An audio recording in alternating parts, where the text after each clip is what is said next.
Bonjour à tous et à toutes, bienvenue sur le podcast Mama Librée, un podcast qui vous inspire et vous informe sur le sujet de la naissance et vous redonne votre pouvoir, votre liberté, de la conception au postpartum. On parlera ici de naissance physiologique, de préparation à la naissance, d'allaitement, de conception et de postpartum.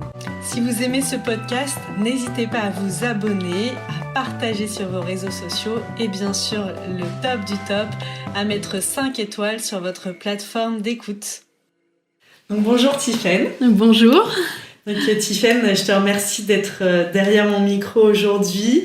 Tu as créé un podcast magnifique et que je recommande à toutes les personnes qui nous écoutent, le podcast Les Lucioles. La voix des Lucioles, oui. Des Lucioles. Et dans ce podcast, ce podcast, il t'a été inspiré de ta propre histoire et de ton parcours. Tout à fait. Dont tu vas nous parler aujourd'hui, là, dans cet épisode. Donc, ce parcours de naissance pour toi, de tes jumeaux. Est-ce que tu veux bien nous dire comment s'est passée ta grossesse jumellaire et à quoi toi tu as été confrontée dans ton histoire? Oui, tout à fait. Alors, je suis un peu bavarde, hein. Donc, je vais commencer au tout début. Ça commence donc en 2018. Nous, on est des grands voyageurs avec mon conjoint. On est amoureux des rencontres, amoureux des voyages. Et suite à un long voyage qu'on a fait en Amérique centrale, on s'est dit, tiens, c'est le moment pour nous d'essayer de vivre une toute nouvelle aventure. C'est celle d'avoir un enfant. Un sacré voyage aussi. Voilà, c'est ça. Et donc, on se décide, là, c'était en janvier, et puis je crois que c'est 7 mois plus tard, c'était en septembre, le 21 septembre exactement, puisque c'est le jour des 30 ans de mon conjoint. Je me dis, tiens, j'ai un peu de retard, je vais faire un test de grossesse, tout en étant persuadée que, en fait, je ne suis pas enceinte, mais je me dis... Ça serait bête que je le sache quelques jours après, alors que c'est le jour de l'anniversaire de mon conjoint et ça lui ferait une belle surprise. Donc je fais le test de grossesse un peu toute seule dans mon coin et là je vois les 2 barres qui s'affichent et juste moment de choc. Oh punaise, mais en fait je suis enceinte. Donc je lui apprends le soir même, il est fou de joie, c'est vraiment un très bon moment pour nous. Et puis on va faire une première écho quelques temps plus tard. C'est assez rapide la prise de rendez-vous là-bas, donc la personne voit qu'il y a effectivement une grossesse, mais sans plus, et je repars chez moi, super, je suis enceinte, tout va bien. Et puis quelques semaines après, elle nous avait redonné rendez-vous, et j'arrive au rendez-vous et je lui dis en rigolant... Imaginez, vous m'annoncez qu'ils sont 2. Et puis elle me regarde un peu, pourquoi elle me dit ça, elle? J'ai senti ça dans son regard, et puis elle me dit, déjà, je trouve que c'est très improbable dans votre cas. Bon, je sais pas pourquoi elle me dit ça. Et puis quand même, je l'aurais vu la dernière fois. Et elle met le matériel à écho, et direct, elle tombe sur les 2 têtes. Et là, nous, en fait, je suis avec mon conjoint qui loupe aucun rendez-vous et on est choqués, en fait. Et on explose de rire, je sais pas, c'est... Nerveux. C'est nerveux parce qu'on se dit, ah non, mais celle-là, on s'y attendait vraiment pas. Et donc, elle dit, si, ils sont 2, ça fait presque 3 mois. Et puis, elle me dit, par contre, j'ai l'impression que c'est un cas extrêmement rare. On appelle ça des mono-mono. J'ai l'impression qu'il y a qu'une poche, c'est très bizarre et tout. Moi, j'ai pas mal d'expérience, mais j'ai jamais vu ça. Il faudrait vous faire suivre par une clinique. Enfin, un hôpital ou une clinique. Moi, je peux pas vous suivre. C'était une gynécologue de ville. Et nous, franchement, pour être honnête, on n'écoute rien là, à ce moment-là. On est juste choqués que ça soit des jumeaux. Donc, je pense que notre esprit, il est pas à réfléchir à c'est dangereux ou pas. On est juste content. En plus, on entend les 2 cœurs. Et au moment où on entend les 2 cœurs, on a cette sensation de waouh, c'est réel, quoi, et c'est incroyable. Et ce qui est marrant aussi, c'est que à ce moment-là, j'étais en train de me dire, en train de me renseigner un peu les moyens d'accouchement qui existent et puis de me dire tiens, il existe des salles nature, ça a l'air pas mal. Et puis voilà, c'était juste la petite réflexion sur le moment. Et je rigole parce qu'en fait, j'ai eu une grossesse hyper médicalisée. Je continue ou... Ouais, bien sûr. Et du coup, je suis envoyée en clinique et on me confirme, oui, ça a l'air d'être des jumeaux qu'on appelle mono-mono, c'est très risqué, c'est césarienne obligatoire, déjà on vous le dit de suite, parce qu'en fait le fait qu'ils soient dans la même poche, il y a 3 gros risques. C'est comme les autres jumeaux, qu'il y en a un qui prenne plus que l'autre, au niveau du placenta, de l'alimentation. Je me souviens plus trop de tous les risques qu'il y avait, mais en tout cas l'un des plus gros, c'était qu'en fait comme ils sont dans la même poche, ils s'entortillent les cordons entre eux et si ça serre trop, ça risque d'être la mort pour les deux en fait. Okay. Donc ils me disent c'est très risqué, mais vous allez pas pouvoir être suivi chez nous. On peut suivre le début de votre grossesse, mais pas toute la grossesse parce qu'il faudra accoucher en catégorie 3. Les hôpitaux ont plusieurs catégories. Et moi, il fallait que je sois suivie par la plus élevée, quoi. J'étais à Lyon à ce moment-là, donc on me demande de me faire suivre à la Croix-Rousse, pour ceux qui connaissent Lyon. Et je me rappelle toujours du premier rendez-vous à la Croix-Rousse avec un des professeurs médecins, et qui me dit, qui regarde mon dossier avec les échographies qu'on a fait avant et tout ça, et qui me dit, mais qu'est-ce qu'on vous a dit sur votre grossesse ? Alors je commence à dire que c'était une grossesse risquée. Et là, il me coupe la parole, il dit non, très très risquée. Je fais ouais, quand même. Et puis il me dit, on est obligé en fait de vous faire accoucher très tôt dans la grossesse parce qu'en fait, ils sont plus en sécurité à l'extérieur finalement qu'à l'intérieur, malgré la prématurité en fait. Donc j'apprends que je vais avoir des enfants qui sont prématurés dans tous les cas. Et que je vais être hospitalisée pour un suivi 3 fois par jour pour voir justement le cœur, comment évoluent les bébés, et puis pour écouter le cœur des bébés, pour voir si tout se passe bien et que justement les cordons ne sont pas trop serrés l'un avec l'autre en fait. Donc ça veut dire que tu vas être hospitalisée là, au moment où tu rencontres ce professeur, presque on te dit quasiment, que tu vas être hospitalisée, quoi. Ouais, voilà. Alors que t'es pas du tout, j'imagine, tu t'es pas dit je vais rencontrer ce médecin et je rentre à l'hôpital.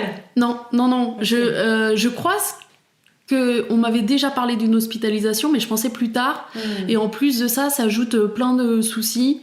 C'est ce que les gynécologues me disent aujourd'hui, c'est qu'en fait tu peux pas faire pire comme grossesse. Parce que j'ai eu tout ce qu'il fallait pas, du petit truc insignifiant ou pas très grave comme le mauvais groupe sanguin ou les choses comme ça, aux grosses pathologies. En fait, j'ai presque tout eu en fait. Donc là, ils me disent tu vas être hospitalisée en grossesse pathologique, au service des grossesses pathologiques, donc quelques temps après ce rendez-vous. Et d'ailleurs, il me dit à ce rendez-vous, je me rappelle, il faut que je vous dise quelque chose, c'est vos enfants ont plus de risques d'être morts que d'être handicapés dû à leur grande prématurité. Voilà, donc il me sort cette phrase. Et il me dit, c'est lui qui me dit très très risqué la grossesse. Voilà, il me sort pas mal de choses. Et là, je pars du rendez-vous, je m'effondre quoi, parce que je me dis, waouh, il a été un peu fort. T'es à quel stade de la grossesse là ? Et là, je suis à 5 mois. Pas tout à fait 5 mois. 4 mois et demi, je dirais. Donc, je sors en pleurs de ce rendez-vous, je m'en rappelle encore. Et même à la fin, il me dit, bon, je suis un peu l'oiseau de mauvais augure, mais il faut que je vous informe. Et je me rappelle lui avoir dit, mais est-ce que ça peut aussi bien se passer ? Et il m'a dit oui. Je lui ai dit, il faut me le dire aussi, quoi. Ouais, c'est intéressant, oui. Et voilà, parce qu'on peut aussi... je comprends que les médecins, on va dire, se disent, il faut que je sois franc et que oui, ils préviennent que ça peut mal se passer, mais si ça peut aussi bien se passer, autant le dire aussi, je trouve. Bien sûr. Donc là, ça a été assez dur. Et puis j'avais rendez-vous quelques temps après ça pour faire l'échographie du 5e mois, morphologique. Et là, j'arrive et on a eu que des gynécologues qu'on aimait beaucoup avant. Mais là, je tombe sur une gynécologue qui est très froide, qu'on n'avait jamais vue, c'était la première fois. Et déjà, on parle, bon, elle a l'air très froide. Et nous, on était contents de venir voir les bébés et tout. Puis on s'est dit, bon, l'écho-morphologique, on nous avait prévenu, c'est une écho qui peut durer longtemps. Donc c'est plutôt cool. Et elle me fait l'échographie dans un silence, mais incroyable, quoi. Elle dit pas un mot et nous, on voit bien qu'il y a les têtes, qu'il y a les petits doigts, qu'elle compte un peu. Et on est tout content, on fait des blagues, elle rigole pas. On se dit, bon, bah, on fait des bides, c'est pas grave. Et à la fin de l'écho, elle enlève son matériel et puis elle me dit, bon, bah voilà, j'ai fini. Suite droite, il va très bien, tout va bien. Suite gauche, par contre, il a l'air d'avoir une malformation, voire des malformations au niveau du cœur. Mais elle nous balance ça, mais sans tact, quoi, vraiment comme ça. Et on lui dit, mais première réaction un peu bête, parce qu'une malformation au cœur, c'est sûr que c'est grave, mais je lui dis, mais c'est grave. Elle me dit, faudra revoir le professeur médecin, je peux rien vous dire. Il vous fera peut-être faire des... comment on appelle ça, il vous proposera sûrement une amyosynthèse, ça peut être chromosomique. Bah, je sais même pas trop ce que ça veut dire. Et en fait, elle nous laisse partir clairement avec ça, sans aucune explication autre. Et on a rendez-vous 4 ou 5 jours plus tard, quoi. C'est énorme, 4 ou 5 jours, quand on attend de savoir est-ce que c'est très grave, un peu grave, est-ce que ils vont vivre, est-ce qu'ils vont mourir tout de suite et on ne sait pas. Donc là, ça a été un des moments très très durs de la grossesse, malgré qu'on soit des gens très optimistes de base. Donc c'est vrai que ça avait été un peu dur jusqu'à présent, ça avait été un peu dur, mais bon, on s'était dit allez, ça va aller. Mais là, cette annonce, elle nous fait quand même un grand choc. Et puis on finit par voir le professeur médecin quelques jours plus tard qui nous dit oui, ça a l'air quand même grave, il a 3 malformations au cœur, mais je pense que ça peut s'opérer, faut voir un cardiopédiatre. Par contre, est-ce que vous êtes sûr de ne pas vouloir faire une amyosynthèse pour voir si... Parce que c'est possible que ce soit une trisomie pour les deux. Et s'il y en a un qui l'a, l'autre là.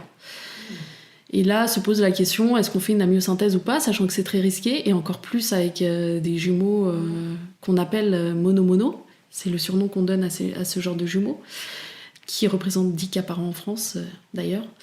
Et en fait, on va refuser la myosynthèse tout simplement parce qu'on se dit, bah, nous, on les aime déjà, on a entendu les cœurs, et chacun ses choix, et on respecte le choix de tout le monde. Mais nous, en tant que parents, on s'est dit, bah non, on les gardera dans tous les cas, donc on va pas faire la myosynthèse parce que c'est trop risqué, puisqu'elle nous servirait seulement d'être sûr qu'ils l'ont pas ou d'être sûr qu'ils l'ont.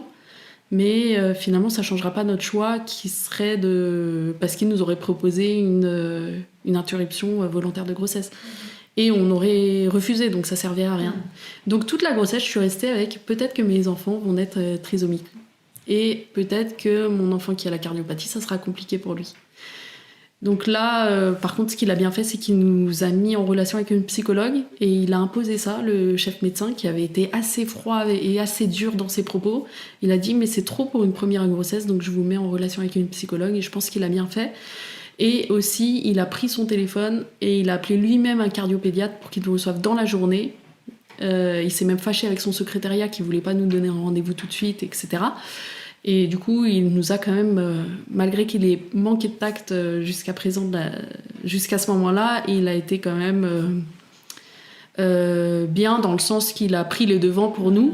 Et du coup, on a rencontré un cardiopédiatre qui a dit, bah effectivement, il a 3 malformations, mais ça sera opérable. On va faire une première opération pas longtemps après la naissance pour qu'il puisse attendre jusqu'à 1 an pour avoir la vraie opération qui réparait tout. Il avait le cœur à droite, pardon. Il avait plusieurs malformations. Mais par contre, il faut accoucher le plus tard possible. Parce que la cardiopathie, si le bébé naît trop prématurément, ça peut être fatal pour lui. Mais pour l'autre, il faut accoucher le plus tôt possible. Donc en fait, là je suis hospitalisée, je suis suivie 3 fois par jour. Et j'ai ça en tête, c'est que les médecins se réunissent quasiment chaque semaine pour dire, bon, qu'est-ce qu'on fait ? parce que c'est un cas vraiment... C'est un choix impossible, c'est-à-dire que d'un côté, pour un de tes enfants, il faut accoucher le plus tard, et pour l'autre, le plus tôt. Donc, voilà, c'est ça. Ça te demande presque un choix, quoi. Il y a quelque chose de l'ordre du choix qui oui, c'est horrible, parce qu'on se dit, s'ils accouchent tôt, on a peur pour l'un, mais par contre, s'ils accouchent tard, c'est un risque pour les deux. Les deux risquent d'y passer, mais on ne sait pas, en fait. Peut-être que ça se passera aussi très bien, ou peut-être que ça se passera pas bien, donc on ne sait pas trop.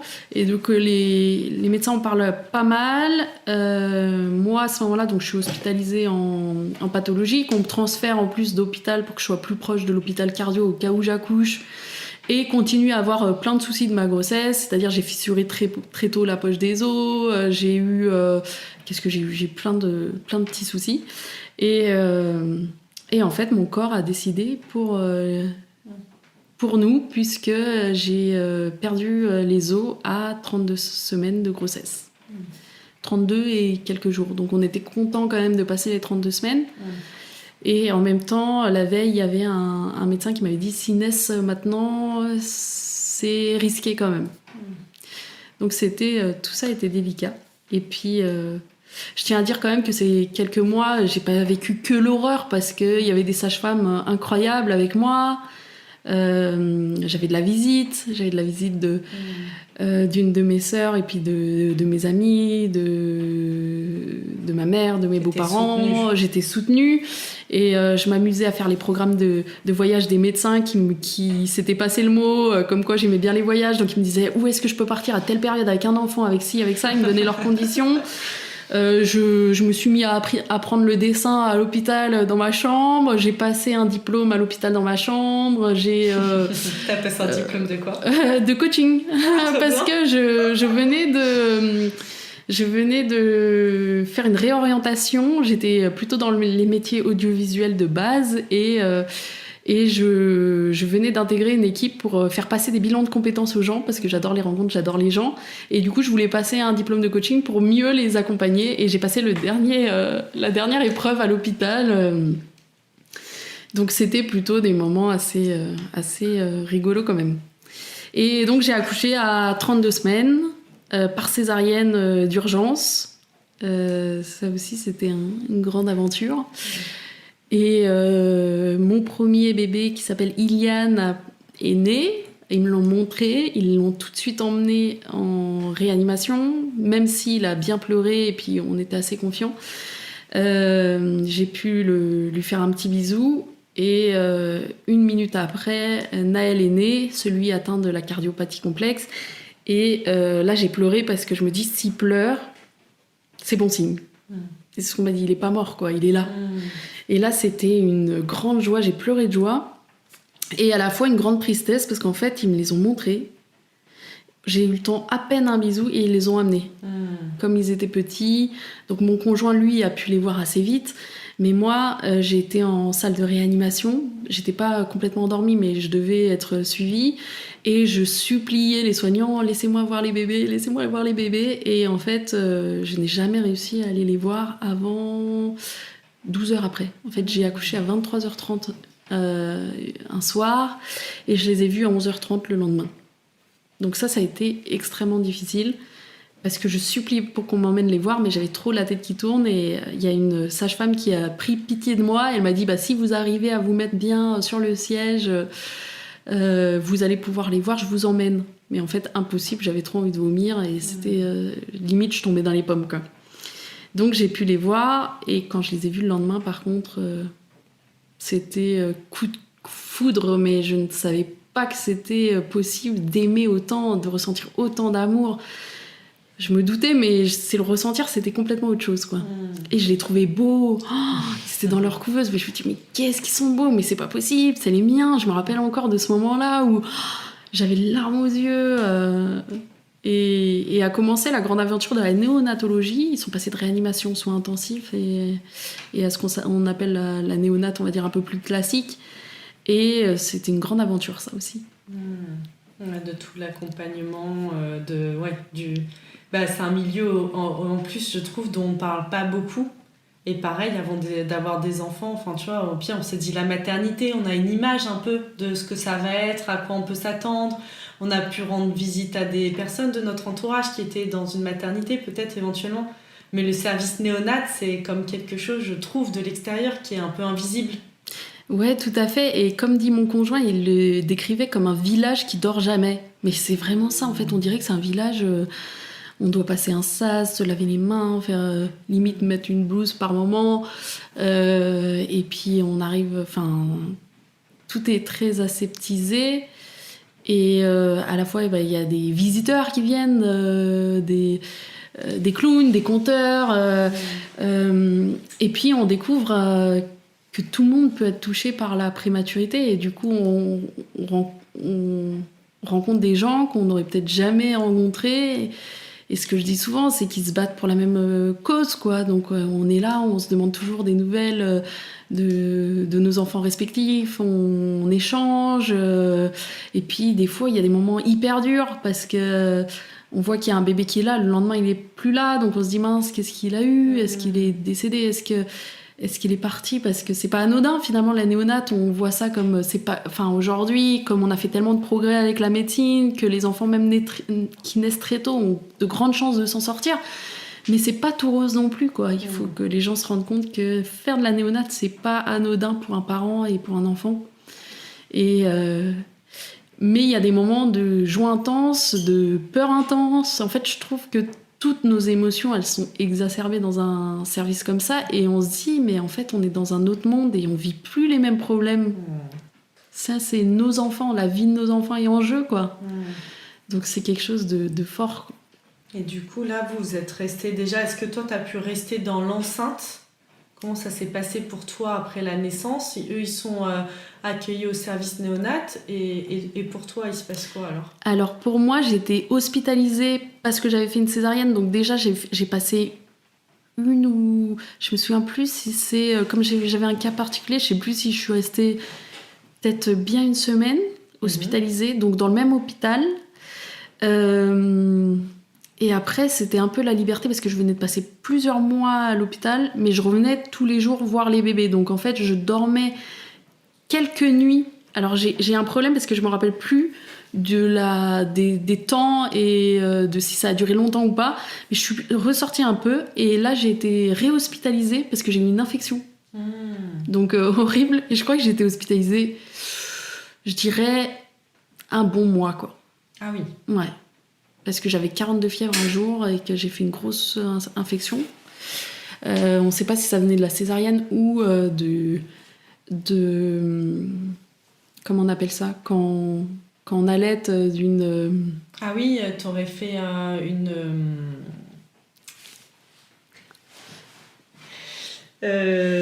Bref, une infection...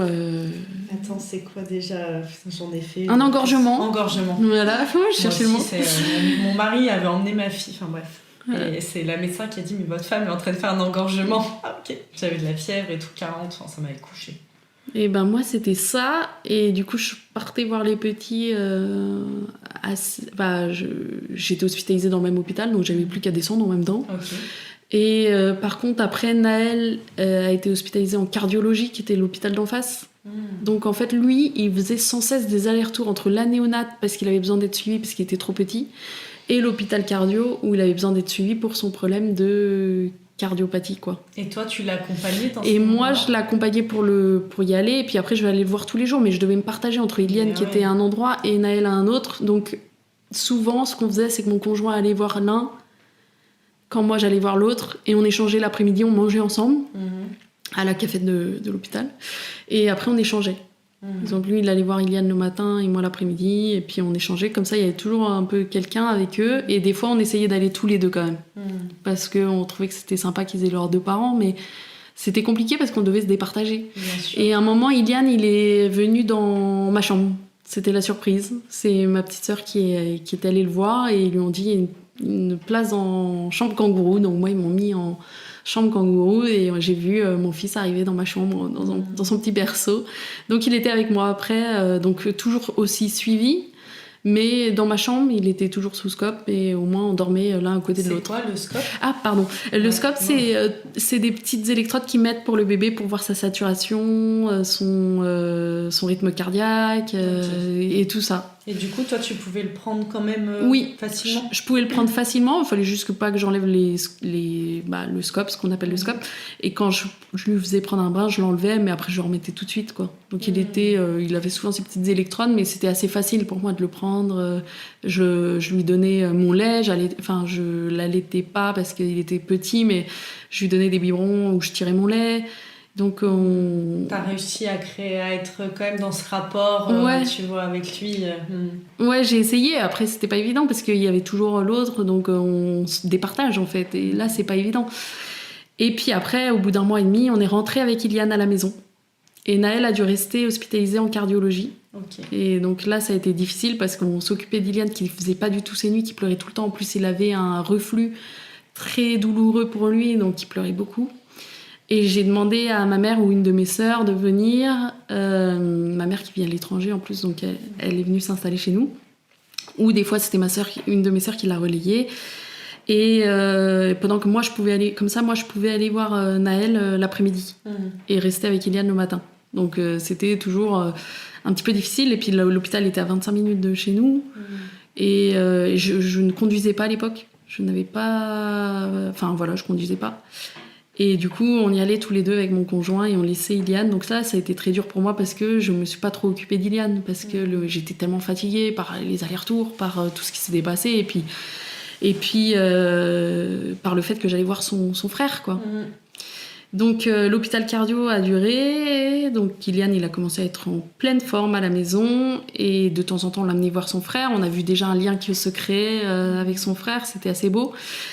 Et finalement, s'est posé on s'est dit, les médecins ont dit, il y a une opération à prévoir pour Naël, sachant qu'il découvrait petit à petit plein d'autres trucs qu'il avait. Donc il n'avait pas que 3, enfin c'est énorme 3, mais il avait beaucoup, beaucoup de choses qui n'allaient pas dans son petit cœur et dans son corps. Et en fait, pourtant il était très souriant et très éveillé hyper tôt. Donc les médecins ont eu beaucoup d'espoir pour lui. Et ils me l'ont dit après, on a eu beaucoup d'espoir. Donc on s'est bien entendu avec les soignants, on s'entendait bien avec les gens, les mamans et tout. Et puis l'opération s'est faite, elle a été... on nous a dit que ça s'était bien passé. Donc déjà, attendre l'opération de son enfant, c'est un enfer. Et malheureusement, le soir même, on a été appelé dans la nuit, votre fils ne va pas bien après l'opération, il est devenu trop faible, etc.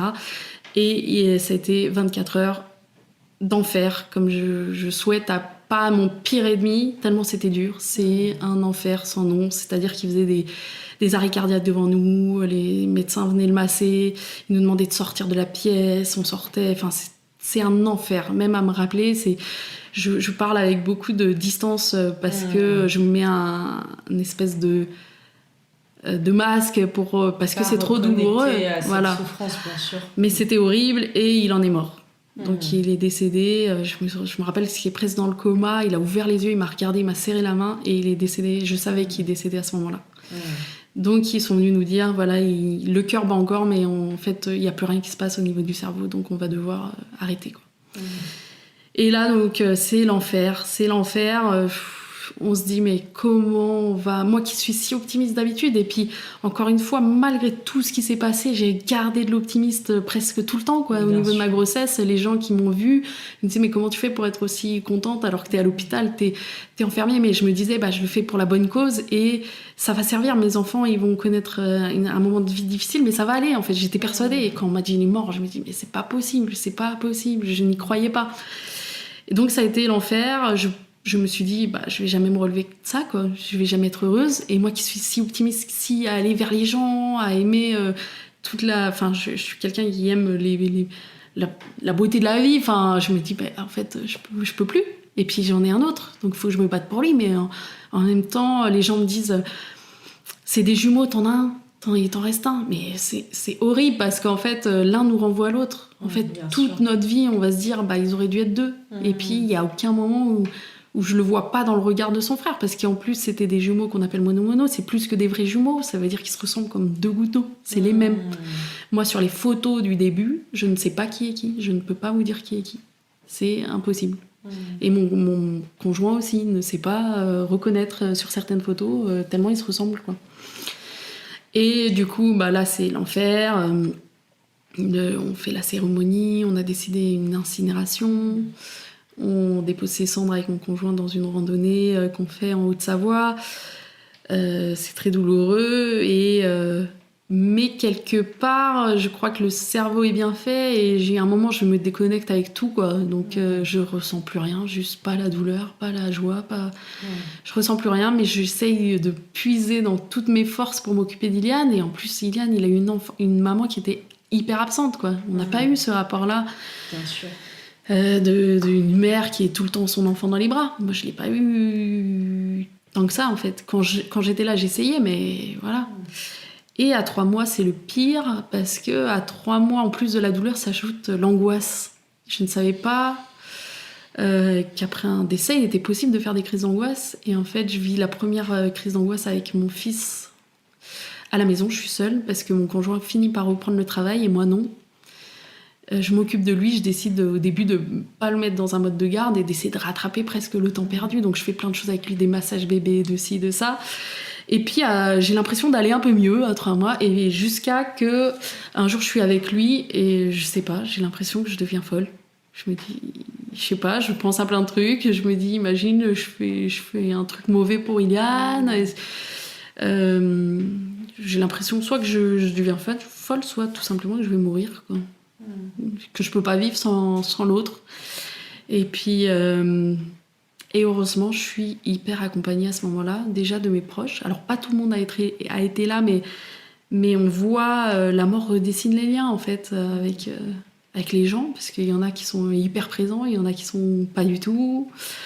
Il y en a qui font beaucoup de gaffe, il y en a qui savent un peu accueillir, et il n'y a pas de jugement, parce que la mort, c'est tellement tabou que c'est difficile aussi pour les personnes. Et puis, je me reconstruis, mais au prix d'un travail énorme sur moi-même, c'est-à-dire que je suis suivie par une psychiatre tous les 4 jours au début, presque. Après, ça s'espace un peu. Je reprends un mode de vie où je me force et je me dis, je vais faire du yoga tous les matins.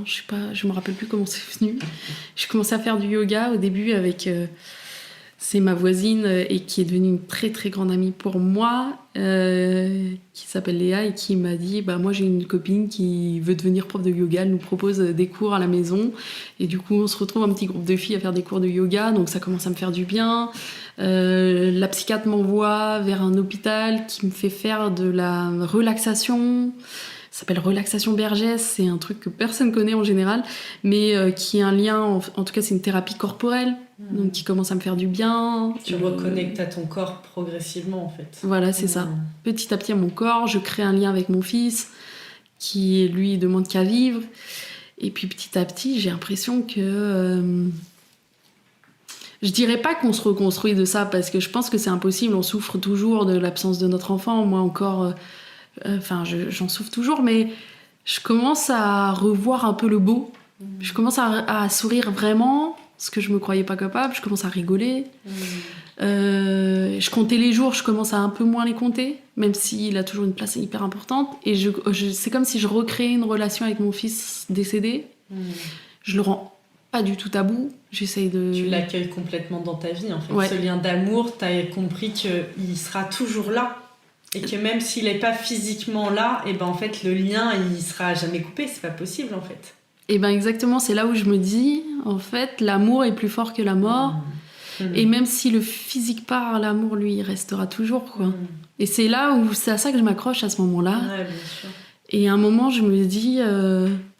Et puis, je vais chercher des mamans qui ont vécu ça, qui me diraient, tu peux reconnaître de la joie. Et j'en trouve pas à ce moment-là. C'est horrible, parce que... je vais dans des groupes Facebook où c'est des vrais exutoires pour les personnes, et je vois que les filles, je me rappelle toujours d'une phrase qui m'a marquée. C'est une fille qui disait: hier j'ai fait une tentative de suicide, mon fils est mort à 3 mois il y a 10 ans. Moi mon fils est mort il y a 3 mois il y a 1 an, et je me dis c'est pas possible que dans 10 ans je dise une chose pareille. Et pour moi, je m'associe à ces femmes-là. Je me dis, mais comme c'est des exutoires, je sais pas si elles vont un peu bien quand même à des moments de leur vie, quoi. Donc, ça me fait plus de mal que de bien. et je continue ma route et je m'intéresse au terme de la résilience. C'est venu comme je sais pas comment expliquer comment c'est venu. Un jour, j'étais au volant de ma voiture et j'ai dit c'est ça la clé, c'est la résilience. Alors je me suis renseignée sur ce que c'était la résilience. Donc tout le monde en parle et finalement je me suis fait ma propre opinion. J'ai commencé à questionner des psychologues sur le sujet, des psychanalystes, des neuroscientifiques, voilà. Et je me suis dit c'est ça mon projet. Je vais aller à la rencontre de gens qui ont vécu des choses horribles. Je vais pas m'arrêter au deuil parce que pour moi il y a plein de choses à vivre et je veux pas qu'il y ait d'échelle sur la douleur parce que chaque douleur mérite d'être considérée. À partir du moment où on souffre, on mérite d'être considéré et j'en ai créé une série de podcasts qui s'appelle La Voix des Lucioles. Mon but c'est de semer une petite graine d'espoir, briser des solitudes et parfois briser même des tabous. Et de se dire que la résilience, c'est pas tout est beau dans le meilleur des mondes. Je vous parle pas en disant ma vie, elle est super belle et tout ça. Moi, ma meilleure année, ça sera 2019 parce que j'ai 2 enfants dans les bras. Mais aujourd'hui, la douleur m'empêche pas de reconnaître de la joie et ne m'empêche pas de me remettre dans l'instant présent avec mon fils. Et du coup, c'est presque c'est pas une reconstruction, ça ne le sera jamais, mais c'est un enrichissement. Et ça m'a aidé à trouver le sens de ma vie, en fait, et à me dire, en fait, aujourd'hui, ce que je veux, c'est aller à la rencontre des gens, découvrir leur histoire, découvrir comment ils s'en sont remis de leur épreuve, comment ils ont réussi à avoir cet amour inconditionnel de la vie dans la plus grande des souffrances et dans le plus grand des bonheurs, et de garder cet amour inconditionnel et voilà, et j'ai fait ça pour les gens en fait. Ce podcast à la base il était pour les gens, pour me dire les gens comme moi qui recherchent de l'espoir, qu'on puisse revivre des moments de joie malgré la souffrance, ils pourront trouver mon podcast. Et puis finalement, dès que je l'ai commencé, j'ai plus fait de crise d'angoisse parce que j'ai l'impression que ça a été hyper thérapeutique pour moi. Mais oui, parce que tu vois, tu utilises le terme de résilience. La résilience, c'est, on dit, la capacité à surmonter les chocs de la vie extérieure et aussi intérieure. Et une des premières clés pour accéder à cette résilience, c'est comment on accueille nos propres émotions, comment on accueille son histoire de vie, comment on rentre dans ce processus d'intégration de mon histoire de vie, c'est ça. Et les émotions qui y sont liées, ça a été telle et telle émotion, et le fait de le verbaliser, c'est comme un exutoire en fait. Et ça veut dire que progressivement, c'est comme si t'accueillais aussi, tu sortais de toi pour que ça soit de moins en moins douloureux. Ça veut pas dire que ça n'existera plus, ça existera toujours. Mais en tout cas, dans ce lien, tu vois, c'est comme si ça sera plus quelque chose qui sera non plus dans la souffrance où on le touche à peine, un peu comme ce ballon de baudruche qui serait rempli d'émotions, à peine tu l'effleures, pouf, il est prêt à exploser. Et à force d'en parler, même de parler avec d'autres personnes, de cheminer d'accueillir ces émotions et oui, ça a été difficile, oui, c'est douloureux, oui, ça me connecte à ça, à ça, à ça, et ce ballon de baudruche, il réduit. Et en fait, après, du coup, il est beaucoup moins sensible et beaucoup plus à même d'accueillir d'autres émotions et que ça soit mouvement, puisque la vie est mouvement.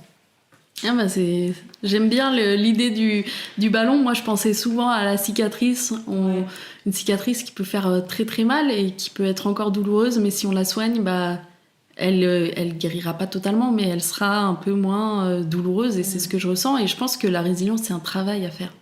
Alors, c'est malheureux parce que ça nous demande déjà beaucoup d'énergie de vivre ce genre de traumatisme et un deuil. Et c'est dur à entendre, mais je pense que ça se travaille petit à petit, jour après jour, et je veux surtout dire aux gens qui nous écoutent, parce que la résilience, c'est un mot qui est super galvaudé, qui est super utilisé pour tout et n'importe quoi. Pour moi, résilience, c'est un processus qui n'a pas de fin. Donc, moi, ce que j'ai eu du mal au début à accepter, c'est qu'il y a des bas dans la résilience. C'est pas... Moi, j'ai l'impression d'être sur une pente où je grimpais, et j'étais trop fière de moi. Mais il y a des moments où je m'effondrais et je me dis, mince, je suis pas résiliente. Et en fait, si, c'est un processus avec des hauts, des bas, des hauts, des bas, des hauts, des bas. En même temps, ce que tu décris, c'est hyper fort, je trouve, dans le sens où la vie, c'est des hauts et des bas. Exactement. Et tu peux dire quelqu'un est fort, quelqu'un est résilient, il y a de la force en lui, mais en fait, ça veut pas dire qu'il est tout le temps haut. C'est pour moi la force, et même la force de la résilience, c'est d'accueillir ses hauts et ses bas. Exactement. Comment je suis dans l'accueil de... Bah, il y a des hauts, et quand je suis là-haut, comme tu me dis, je suis trop contente, c'est trop bien, la vie, elle est géniale. Et puis pouf, il y a le bas. Et puis bah, quand je suis dans le bas, ben, juste j'accueille que je suis dans le bas. Mais je sais qu'il peut avoir de nouveau des hauts. Et ben c'est ça. Et au début, c'est dur à dire parce que quand t'es en bas, tu te souviens pas qu'il y a des hauts.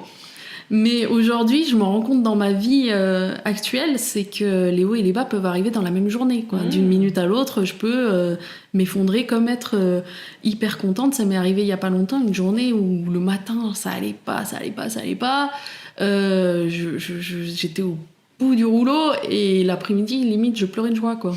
Dans la même journée, et je me suis dit, ah bah tiens, à la fin de la journée, j'ai repensé à ma journée qui venait de se passer et je me suis dit, mais c'est ça la résilience, c'est d'un moment à l'autre, en fait, il y a des hauts et des bas, mais moi, quand mon fils est décédé, je pensais qu'il n'y aurait que des bas. Et le fait qu'il y ait des hauts, ça rend les moments de haut beaucoup plus intenses qu'avant. Je me dis, mais en fait, la vie est trop précieuse. Beaucoup plus colorée même. Voilà, c'est ça. Et puis, j'ai vraiment aussi cette idée, et je pense que c'est ce qui donne un sens aussi, c'est que j'ai eu ce sentiment que mon fils, il avait laissé beaucoup d'amour. Parce que j'ai reçu beaucoup de messages de soignants. J'ai même un soignant qui m'a dit « Votre fils a changé ma vie ». À ce moment-là, je me suis dit « Il a laissé beaucoup d'amour ». Il y a peu de gens qui ont pu le voir parce que il était dans un service où très très peu de personnes, même de nos proches, il y en a plein qui n'ont pas pu le voir et ça a été très dur pour nous. Et je me suis dit « Tout l'amour qu'il m'a laissé à moi, et à son père et à ceux qu'il a pu voir, je vais le prendre et je vais pas le garder que pour moi, je vais le partager. Je vais le diffuser. Voilà, je diffuse. Et ça peut paraître bizarre de dire ça comme ça, mais non, pour moi, c'est ça ma force, c'est que j'ai envie de prendre tout l'amour et j'ai envie de le diffuser le plus possible. Et c'est aussi pour ça, ma série, elle est aussi pour ça. Et en même temps, tu le dis, ce lien d'amour aujourd'hui, c'est comme si tu t'autorisais de plus en plus à y être connecté. C'est comme si aujourd'hui, dans ton chemin, t'as peut-être de plus en plus, tu t'accueilles ce chemin du deuil et tout, de ce deuil il est plus là physiquement. Par contre, en accueillant et en acceptant d'une certaine manière qu'en effet, il est plus là physiquement et ça prend du temps de l'accepter. Plus tu l'acceptes, tu t'accueilles ce lien puissant d'amour qui vous relie et qui vous reliera pour toujours, comme tu le disais tout à l'heure. Donc c'est comme si plus tu chemines, plus tu guéris en même temps aussi quelque part, et plus ce lien d'amour, le câble, il est de plus en plus fort, quoi. Ton câble de diffusion, il se démultiplie et de plus en plus fort. Et il y a une mère endeuillée qui m'avait dit un truc, je sais plus comment je l'ai su, ou peut-être qu'elle l'avait écrit dans un de ses livres, qui disait mon enfant n'est plus à côté de moi. Mon enfant est en moi. Et il est en moi pour toujours. Alors, je pense qu'on ne guérit jamais. Je pense vraiment pas. Je pense que pour les mamans endeuillées qui nous écoutent, on ne guérit pas de la perte de son enfant, mais quelque part, on a quelque chose en plus que les autres parents n'ont pas. On a une histoire plus lourde à porter, mais aussi plus précieuse quelque part. Nos souvenirs seront d'autant plus précieux. Et même si on n'a pas de souvenirs, parce qu'il y en a qui ont leur enfant qui malheureusement décède avant la naissance et qui n'ont pas la reconnaissance. Et c'est triste parce qu'elles n'ont pas la reconnaissance, mais c'est quelque chose que vous avez plus votre enfant physiquement seulement. Mais il y a ce lien qui vous unira et ça ne peut pas se briser, ça ne peut pas... Vous ne pourrez pas l'oublier, n'ayez pas peur de l'oublier, mais... Voilà, c'est ça. Mais garder ce lien, essayer de retourner dans ce lien au monde et ce lien avec les autres, parce qu'il reconstruit en fait ce lien. Et oui, comme tu le disais tout à l'heure, tu me citais un auteur qui était hyper intéressant là sur... il expliquait, c'était Christophe André dans Consolation qui disait à quel point le lien aux autres nous nourrit et nous permet aussi d'entrer dans cette forme de résilience d'une certaine manière. C'est ça, je pense. Il dit voilà, c'est ce que j'ai un petit peu dit, mais il dit on ne peut pas une reconstruction, voilà, c'est ça qui dit. Une reconstruction n'est pas possible, mais l'enrichissement est possible. Alors attention de bien faire le distinguo entre les deux, parce que on peut pas dire à une maman endeuillée un jour tu vas te reconstruire, parce que ça sera pas le cas. De toute façon elle aura changé. Et il faudra apprendre à l'accueillir comme elle est. Et je parle des mamans, mais il y a aussi les papas. Oui. Je veux absolument pas oublier les papas qui vivent aussi quelque chose de très douloureux. Oui, bien sûr, et aussi dans la notion du couple, de comment on accueille ça, de comment on chemine en tant que couple avec cette histoire qu'on doit accueillir aussi dans notre histoire de famille, en fait. Oui, et avec le couple, parce que tu me disais tout à l'heure que ça serait intéressant d'en parler. Le couple, ce qui est très difficile, c'est qu'on a des besoins qui sont très différents, très souvent. Alors, je dis pas tout le temps, mais je pense très très souvent.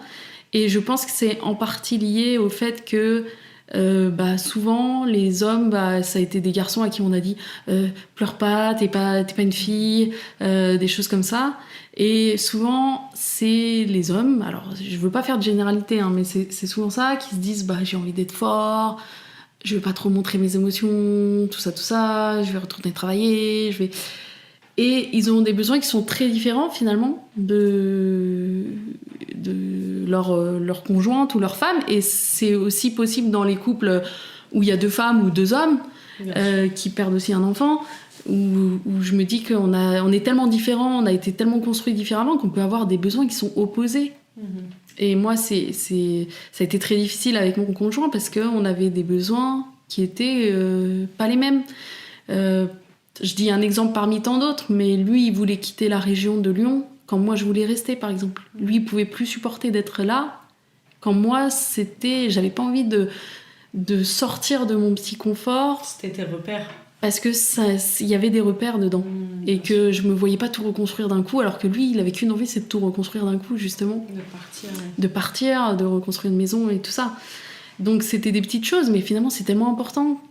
Et d'ailleurs, oui, c'est intéressant, tu le dis, c'est important, on n'a pas les mêmes besoins, et je trouve que là, prend tout son sens de ne pas hésiter à faire appel à de l'aide extérieure. Ah oui, complètement. Nous, on a vu un psychiatre, chacun de notre côté. Après, lui, il s'est fait beaucoup moins suivre que moi, mais qui nous voyait aussi de temps en temps tous les 2. Alors, normalement, les psychiatres ne sont pas censés voir 2 personnes de la même famille, mais là, c'était exceptionnel parce que c'était à l'hôpital, c'était en service pédopsychiatrie, enfin, c'était un service spécial, donc c'était possible. Et c'est vrai qu'on a appris à communiquer ensemble, à se parler. Alors, il y a eu des moments très compliqués, très, très compliqués. Et aujourd'hui, ce qui fait qu'on est toujours ensemble, contrairement à beaucoup de couples, c'est qu'on a finalement réussi à communiquer et à essayer d'entendre les besoins de l'autre. Mais c'est hyper compliqué, parce que quand on vit un deuil, on n'a pas envie d'entendre la souffrance de quelqu'un d'autre, en fait. Et puis l'autre nous rappelle ce qui s'est passé avec lui, parce qu'il était là aussi au moment du décès, et puis on l'imagine. Donc c'est assez compliqué, et les hommes, ils ont ce qui est très difficile pour eux, c'est aussi, je dis les hommes parce que c'est souvent le cas. Moi, je me rappelle, mon conjoint, il se baladait dans la rue parce qu'on a un chien, il promenait notre chien, et les gens disaient souvent comment va ta femme, par rapport à l'histoire qu'on avait vécue. Mais finalement, quand il rentrait, il me disait il y a telle personne qui a demandé tes nouvelles, et je dis mais est-ce que toi, il t'a demandé comment t'allais, toi? Et il me disait ah non. Je lui dis mais je suis désolée pour toi, quoi, parce que t'as vécu la même histoire que moi, et tu les as pas portées dans ton ventre, mais comme il dit, parce que je l'ai enregistré, parce que je trouvais que c'était très important pour moi de l'enregistrer, d'avoir sa version de résilience. Il a fini par accepter, donc c'est le 6e épisode. Et il me dit, moi, je les ai pas portés dans mes bras, mais je les ai portés dans mon cœur, et je les porte toujours dans mon cœur. Et je les ai pas portés, dans mon ventre, mais je les ai portés dans mes bras et dans mon cœur, et je les porte toujours dans mon cœur. Et il dit ça, et c'est vrai, il a vécu la même chose, et pourtant, il est moins... les gens se soucient beaucoup moins de lui que moi, en fait. Mais là, tu lèves un vrai sujet autour de la maternité. Dans un des épisodes précédents, il y a le témoignage d'un papa. Et il dit, moi je comprends pas en fait aujourd'hui la place du père, elle est complètement à revoir. Et pourquoi on appelle ça une maternité ? J'allais dire la même chose. C'est un vrai sujet. À un moment, on fait des enfants à deux, une maternité. Non, en fait. Une maison de parentale, une maison de ce que vous voulez. Mais à un moment, il va falloir sortir de ça et que les papas, ils sont pas du tout... En fait, on leur dit oui, les pères, ils s'impliquent pas et tout, mais ils ont même pas leur place. Et parfois, tu disais, ton mari, il est venu, ton conjoint, il est venu lors des différents examens médicaux. Moi, j'ai plein de papas qui me témoignent à quel point on leur fait sentir que c'est pas leur place et c'est à la limite s'ils dérangent. Exactement. C'est pas normal en fait. Il faut vraiment, il y a un vrai travail. Et ça se prolonge même dans ce qu'on vit dans le processus de deuil, après au niveau de la périnatale, tout ça. Donc c'est la racine, il y a vraiment beaucoup de choses à revoir dans la place des hommes aujourd'hui qu'on veut leur laisser autour de la parentalité en fait. Complètement. Moi, je suis tout à fait d'accord. Et lui, il a été là de la moindre prise de sang. Quand j'allais faire mes prises de sang, je lui ai dit, bah, quand même, t'es pas obligé d'être là. Hein. Ouais, mais quand même, je me rappelle. Puis après, je pense qu'au bout d'un moment, je lui ai vraiment dit, non, mais vraiment, c'est pas la peine. Et du coup, il venait plus. Mais il y a des moments où il a dormi aussi en néonate et il m'a remplacée parce qu'il sentait que j'avais besoin de prendre un peu d'air. Quand j'étais hospitalisée en chambre qu'on appelle kangourou avec Iliane, et ben de temps en temps, j'étais tellement fatiguée. En plus, il fallait que je le réveille 3 fois par jour, Iliane, parce qu'il devait manger, parce qu'il était trop petit. Et qu'après, il avait du mal à se rendormir. Et des fois, il me remplaçait. Et les mamans rigolaient, quoi. Les sages-femmes rigolaient de voir un homme remplacer sa femme à la maternité, quoi. Mais c'était pour être auprès de Iliane et pouvoir me permettre de sortir parce qu'en chambre kangourou, on était obligé d'être au moins un des deux. Donc voilà, ouais, la place des hommes et lui, il m'en a fait part beaucoup et c'est ça qui a été difficile. Et je pense qu'un couple, je leur dirais écoutez vos besoins et sachez que vous n'avez pas les mêmes et que c'est pas grave, mais il faut en parler, quoi, parce que c'est comme ça qu'on trouve des solutions. Il y en a qui vont pas du tout parler de leur enfant, il y en a qui vont qui vont beaucoup en parler parce que c'est leur besoin. Et puis la personne qui va trop en parler va se dire pourquoi il en parle pas, il l'a oublié. Et l'autre va dire elle m'en parle trop, c'est trop douloureux, j'arrive pas. Ça c'est un exemple, nous ça n'a pas été ça, mais c'est des exemples parmi tant d'autres. C'est les besoins, il faut s'attendre à un moment, il faut essayer de se retrouver dans nos besoins, quoi. Complètement. Merci beaucoup Tiffany. De rien, avec plaisir, merci à toi. Témoignage. Et du coup on te retrouvera rapidement sur la voie des Lucioles, alors à très bientôt. Merci beaucoup, bonne journée.